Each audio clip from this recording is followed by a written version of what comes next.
Hello friends, welcome back to my channel. आज मैं आप लोगों के लिए बीएड फर्स्ट ईयर का पेपर लेकर आई हूँ। सेकंड पेपर है ये। इसका नाम है philosophical and sociological perspective of education. इसका पेपर कोड है E102। ये पेपर जो है आपका 3 घंटे का आता है। इसके मार्क्स जो हैं 80, मैक्सिमम मार्क्स 80 होते हैं। ये पेपर जो है 3 भागों में बटा होता है, सेक्शन ए, सेक्शन बी और सेक्शन सी। सेक्शन ए में आपको 3 क्वेश्चन करने होते हैं जो कि कंपलसरी होते हैं। हर एक क्वेश्चन जो है 60 नंबर का होता है। सेक्शन बी में आपको जो है 4 क्वेश्चन करने होते हैं। हर एक क्वेश्चन जो है वो 4 नंबर का ही होता है। सेक्शन सी में आपको 10 में से 8 क्वेश्चन करने होते हैं जो कि 2 मार्क्स के होते हैं। आइए यहाँ पर देखते हैं कि सेक्शन ए में क्वेश्चन 1 क्या दिया हुआ है, किस तरह से इसको सॉल्व करना है।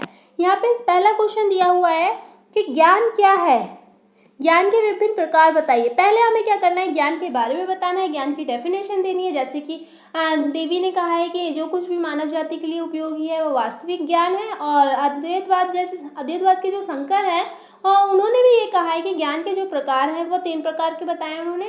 अपराज्ञान और पराज्ञान। पराज्ञान में 3 प्रकार के ज्ञान इन्होंने बताए, इंद्रियजन्य ज्ञान, संपत्तिजन्य ज्ञान और चिंतनजन्य ज्ञान। और इस जैसे और दूसरे दार्शनिक में हमारे इसमें कांट जर्मन के रहने वाले हैं, जो प्रागनुभाव ज्ञान बताया इन्होंने और अनुभाविक ज्ञान बताया है।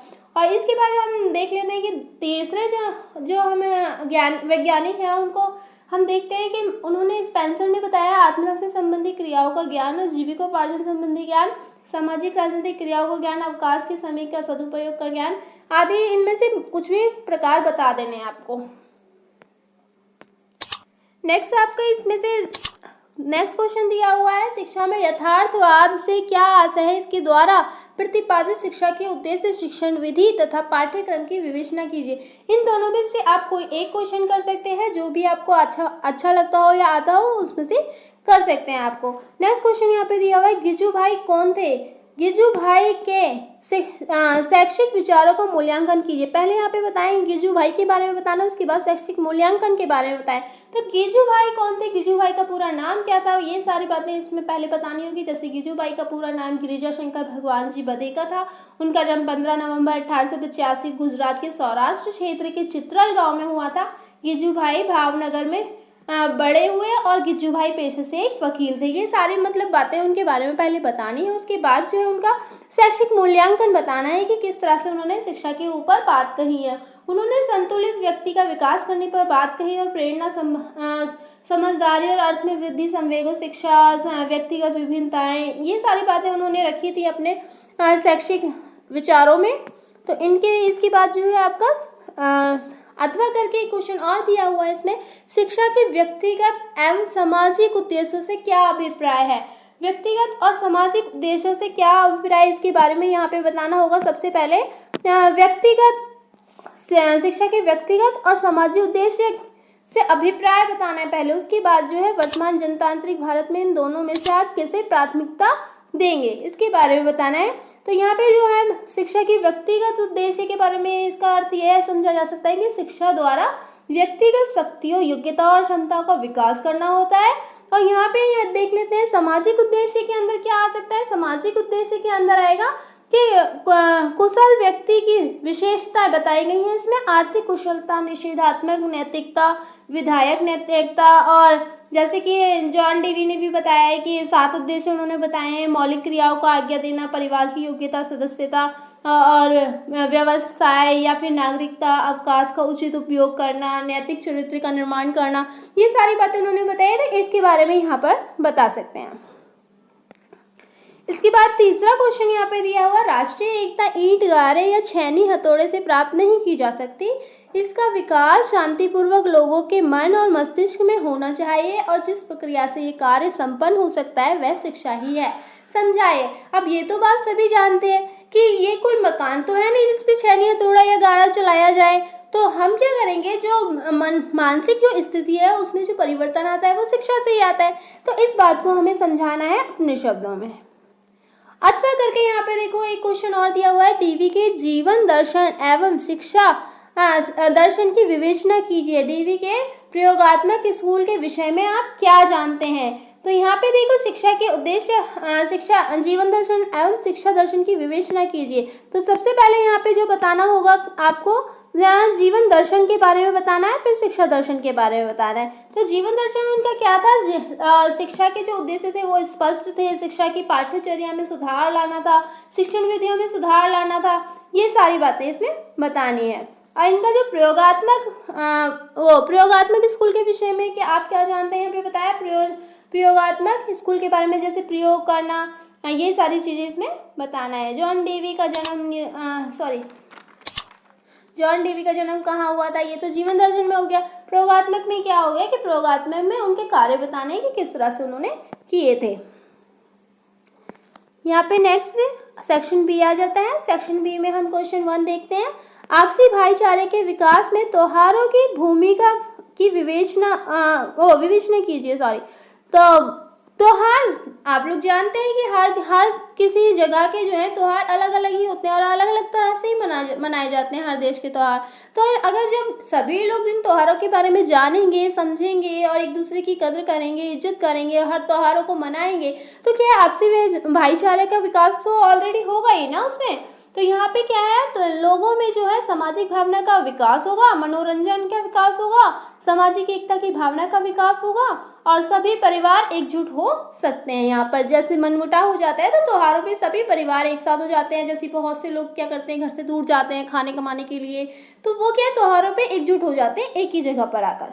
तो यहाँ पे देखिए सेकंड क्वेश्चन, यहाँ पर शांति के लिए शिक्षा पर एक संक्षिप्त टिप्पणी लिखिए। टिप्पणी मतलब छोटी सी बात इसमें लिखनी है कि शांति के लिए शिक्षा किस तरह से महत्वपूर्ण हो सकती है। मान लीजिए किसी देश में जो है बहुत ज़्यादा ही अराजकता फैल रही है या आतंकवाद फैल रहा है या युद्ध की स्थिति बनी हुई है, तो लोगों को समझाने से भी समझ में नहीं आता है कि क्या बोला जा रहा है क्या नहीं। जैसे क्या कोई इंसान गुस्से में है तो उसको कोई बात समझाई जाती है तो वो वैसे भी नहीं समझता है किसी बात को, चाहे वो कैसे कितना भी अच्छा उसका दिमाग हो। लेकिन अगर एक शिक्षित व्यक्ति होगा तो वो क्या करेगा, बात को ध्यान से समझेगा और फिर उस पर अपनी प्रतिक्रिया देगा। तो इसलिए शांति के लिए शिक्षा बहुत आवश्यक है, इसलिए एक संक्षिप्त टिप्पणी इस पर लिखनी है। नेक्स्ट क्वेश्चन यहाँ पर देखते हैं, मानव संसाधन विकास तथा शिक्षा किस प्रकार संबंधित है।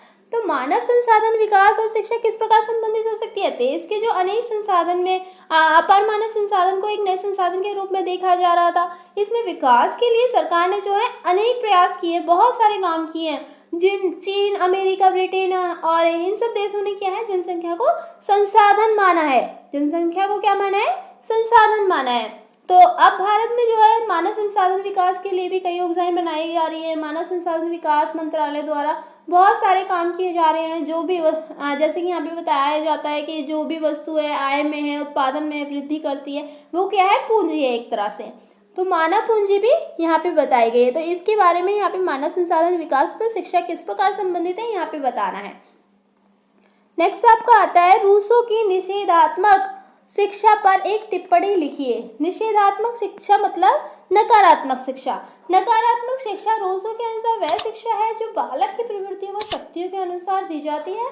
और नकारात्मक शिक्षा का आशय आलस्य में समय बिताना नहीं है, बल्कि उसको दूर करना है। वह गुण प्रदान नहीं करती बल्कि दुर्गुणों को बचाती है, दुर्गुणों से बचाती है। और सत्य बोलना नहीं सिखाती। नकारात्मक शिक्षा जो है वो किताबों का ज्ञान नहीं है। जो किताबी ज्ञान होता है, जो मतलब हमने पढ़ लिया, हमने उस पर अमल कर लिया, ये किताबी ज्ञान नहीं है। वो शाब्दिक शिक्षा का विरोध करता है। रूसो का मानना है कि पुस्तकें बालक के अनुभव से नहीं सीखने देती हैं। तो ये क्या हो गया, अब ये निषेधात्मक शिक्षा हो गई। इस पर एक छोटी सी क्या है, टिप्पणी देनी है।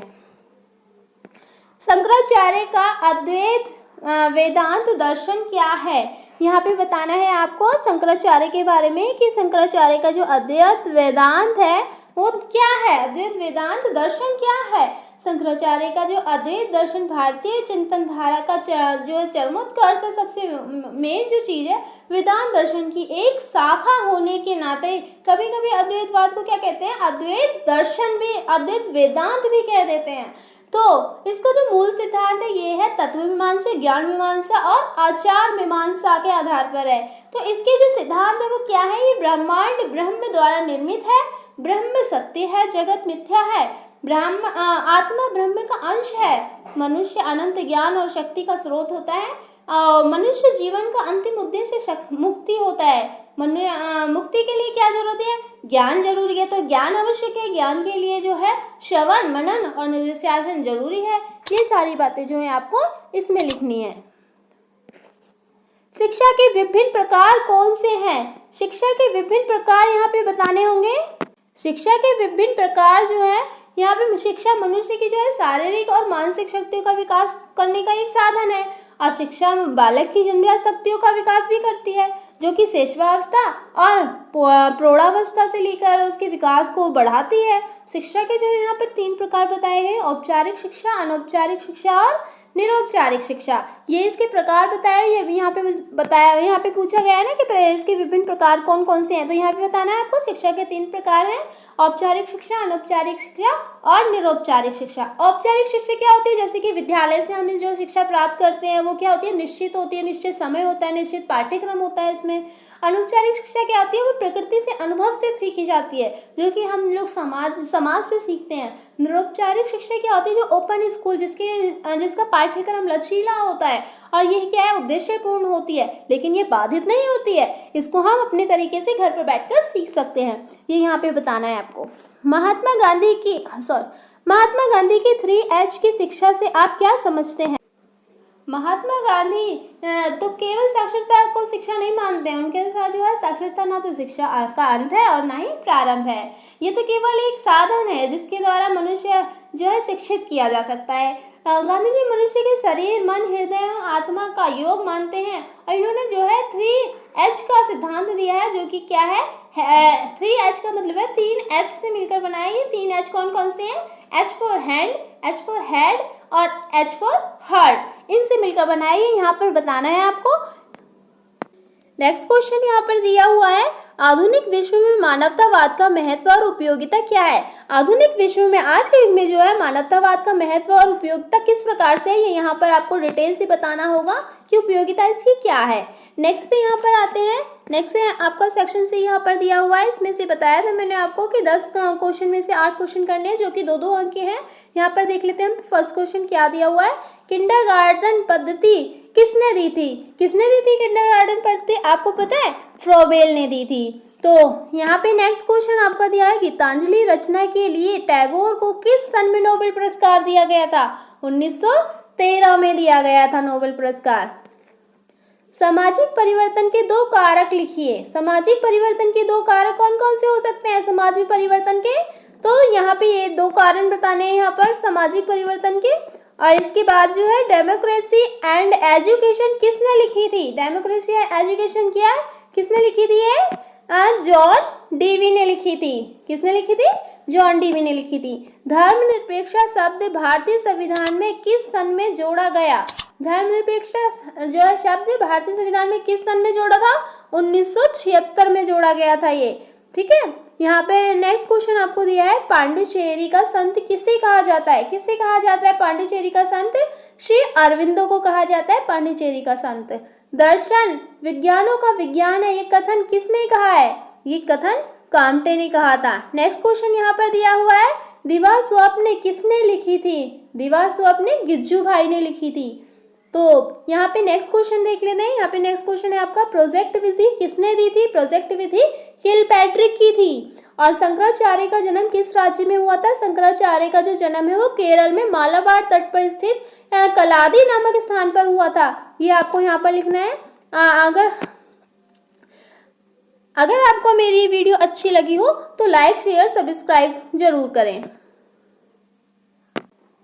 Okay, bye friends. अगर आपको मेरी ये वीडियो अच्छी लगी हो तो लाइक, शेयर, सब्सक्राइब जरूर करें।